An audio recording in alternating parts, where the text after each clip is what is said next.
Today's Good People, Good Works will be presented in Dari and English with subtitles in Arabic, Olaxes or Vietnamese, Chinese, English, French, German, Indonesian, Italian, Japanese, Korean, Malay, Mongolian, Persian, Portuguese, Russian, Spanish and Thai. هلندیشه بسیار یک زن خوب و مهربان است که تا که قدر اطفال بالایشان رحم و مهربانی داره و بسیار یک زن خوب است که همه اطفال از این پرهیزگار مانند اطفال خود فکر میکنه و هیچ وقت بین اطفال از اینجا و اطفال خودش هیچ فرق ننداخته و هر چیزی تقاضا یا خواهشی که ازش داشته باشیم بر ما او را آورده. سلام بینندگان نیکخواه و برنامه افراد خوب و اعمال خوب در سوپریم مستر تلویزیون خوش آمدید. برنامه امروز قسمت نهایی از سریال 2 قسمتی درباره مؤسسه آموزشی و حمایت از کودکان افغان افسیکو، یک نهاد غیر انتفاعی مقیم کابل است. مؤسسه‌ای که به دنبال مواظبت و پناه دادن به کودکان آسیب پذیر با ایجاد یک محیط زندگی امن همراه با امکانات اولیه به شمول تعلیم، صحت و مراقبت و محبت می باشد. افسیکو تلاش می کند تا جوانان را به رهبران آینده کشور تبدیل کند. آرزوی است که مثل همی پرهیزگاه جور کنم و همی تو اشتگاهی که به وضاحت است همی را قسم درس تعلیم و همی تو یاد بتیم باشن. We have 11 orphanages, so this is one of the orphanages for the girls, that only girls live here. We have 5 orphanages in Kabul, and 2 in Herat, 2 in Jalalabad, and we still have 2 orphanages for Afghan children in Pakistan. So there's 67 girls living in this orphanage.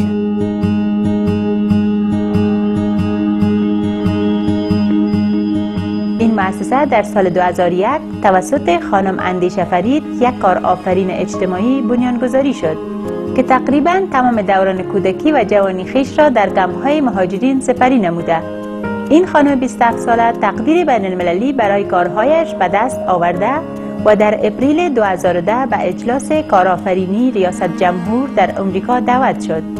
این رویداد به میزبانی رئیس جمهور باراک اوباما برای تعمیق روابط بین رهبران تجاری، بنیادها و کارآفرین‌ها در آمریکا و جوامع اسلامی در جهان برگزار شد. در این اجلاس آقای اوباما از خانم فرید با بیان این مطلب ستایش کرد. خانم فرید یک زن فوق‌العاده از افغانستان است که خود را برای آموزش نسل آینده آموزش تک تک دختران به مخاطره انداخته است.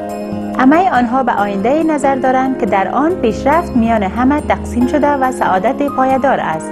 بعضی از آموزگاران در پرورشگاه‌های افسیکو رضاکارانی هستند با سابقه‌های متفاوت. بعضی محصلان دانشگاه کابل در افغانستان و برخی هم از خارج کشور مثل آمریکای شمالی یا اروپا آمده‌اند.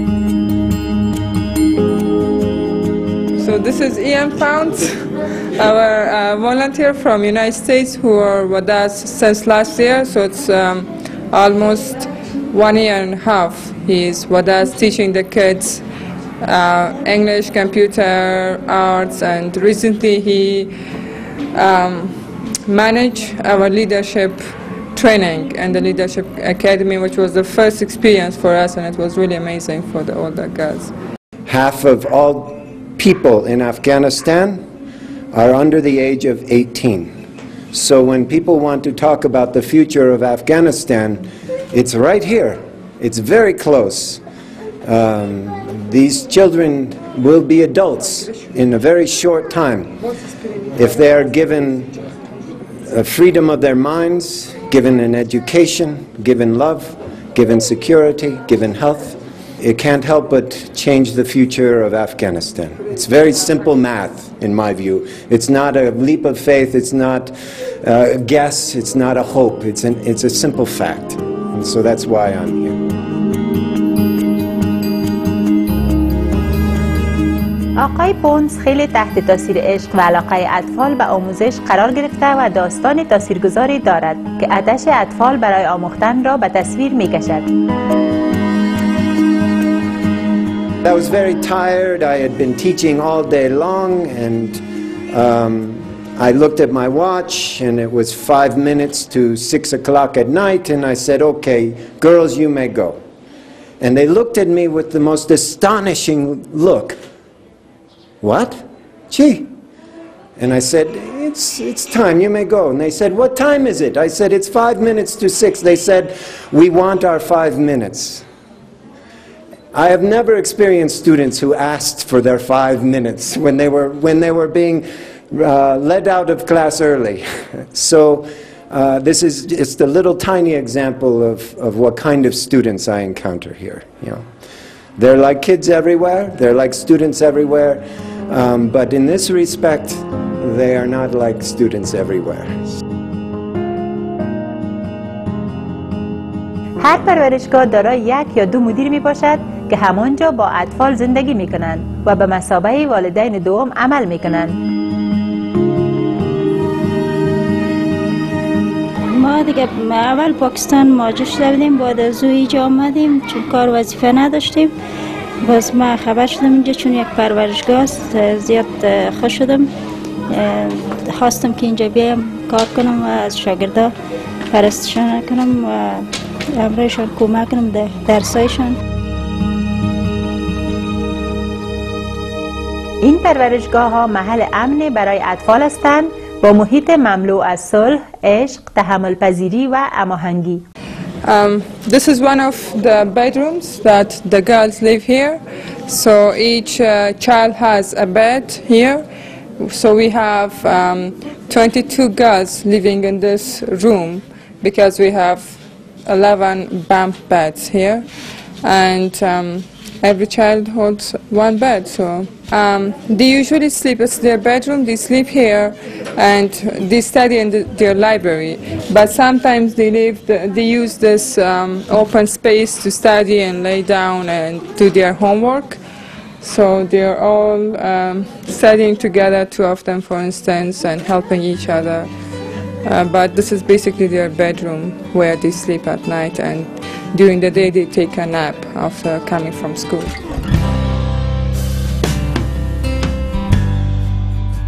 میهن یکی از بزرگترین پرورشگاه در شبکه ابسیکو است.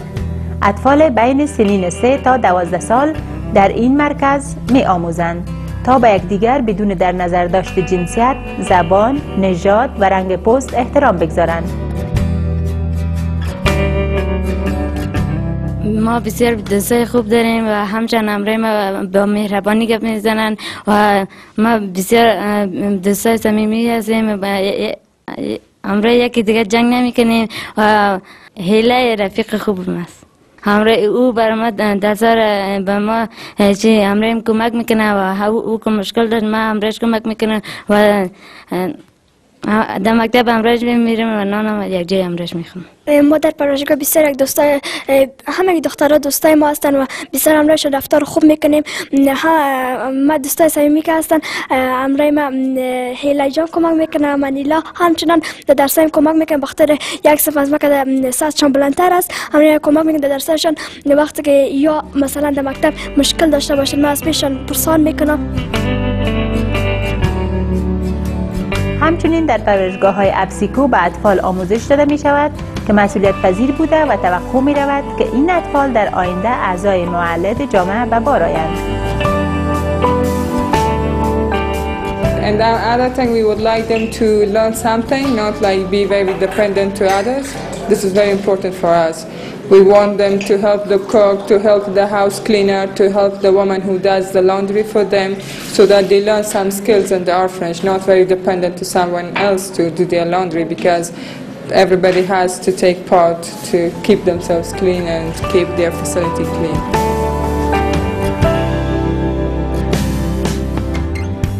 کارهای روزمره در تمام پرورشگاه های ابسیکو بسیار شبیه هم هستند. حالا خب امتحانایتان است که شما 4 بجه صبح میخیزین همین تو چیز غیر از که امتحانایتان نیست دیگه روزایتان چطور است؟ فعلا خب امتحانایم از بعد از علی که امتحانایم ختم شد با 6 بجه و دی خیستن ما از خواب میخیزیم باز خود آماده میکنیم چای میخوریم چای که تیار شد هر کس که نوبدار باشه چای تیار میکنه میریم مکتب تا از 7:30 تا 11:30 در مکتب میباشیم بعد از او آمدیم و از 11:30 تا 12 دیگه نان میخوریم بعد از نان که خوردیم اگر کورسای ما بود تا 4 بجه کورس داریم کورسای مختلف است از 4 بجه کاملیم باز تفریح میکنیم باز شام میشه باز نان میخوریم باز در و از 6 تا 7:30 وقت تلویزیون ما نان که تیار شد باز نان که خوردیم میایم با درس خواندن خوش میریم فوتبال ولی این روزمره کورس داریم دیگه روز دفعه 2 دفعه فوتبال میریم. خانم اندیشه فرید میخواهد که این اطفال صحتمند و با انرژی باشند. به همین دلیل مینوی غذای همه پرورشگاه ها مملو از تنوع میوه‌جات و سبزیجات فصل می باشد. We cook rice with beans or rice with a vegetable, and during the night they usually take the season vegetable, for instance cauliflowers, eggplant, ladyfingers and other available vegetable in the market. In the meantime they also have fruits like apples, bananas, pomegranate, watermelon, melons and the other fruits available in the market according to the season. ساکنین پرورشگاه ها علاوه بر بهره‌مند شدن از مواد غذایی مغذی توسط خدمات صحی آماده و در دسترس نیز مسئول هستند. This is the clinic for the orphanage. We have 4 more orphanages that share the same clinic or healthcare facility here in Mihan Orphanage. We have a physician that comes 3 times a week and do a checkup for all the kids in the orphanages, and we have a first aid class for some of the oldest girls and boys in the orphanage that helps others when they need them. So we have 2 students who act as a pharmacist, and they are actually working here and they give the medicine for the prescription written by the physician, and then the physician approve once they give the medicine. ما در اینجا بسیار چیزا را یاد گرفتیم. مثال ما اینجا کمک‌های اولیه زخم، مثال جایی که زخم میشه و را ما میتونیم ما میریم اونجا برشان دوا میتیم مرزی‌های عادی. پرورشگاه میهن دو در کابل در حدود 40 دختر بین سنین 16 تا 18 سال را تحت پوشش قرار داده است. We have a study room, and now we will go and see their computer lab. They have a computer facility here to learn some skills of computer as well. This is the computer facility for Mihan Orphanage for the older girls. So they do their homework over here, and in the meantime they learn some computer skills. And now some of them they have exams and they are getting prepared working on the computers. ما مشکلات که داریم تمامش توسط کامپیوتر حل میکنیم و تمام چیزایی که مثلا وظیفه خانگی که مکتب میده میایم در کامپیوتر کلش حل میکنیم.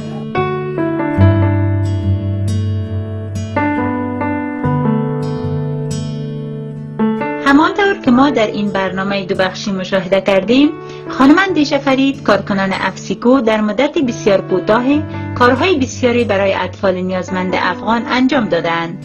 استاد اعظم چینگهای ضمن ارسال محبت و تحسین خود و مؤسسه آموزشی و حمایت از کودکان افغان از این مؤسسه به خاطر کار شریفشان با جایزه شفقت درخشان جهانی به همراه $10,000 تقدیر به عمل می آورند.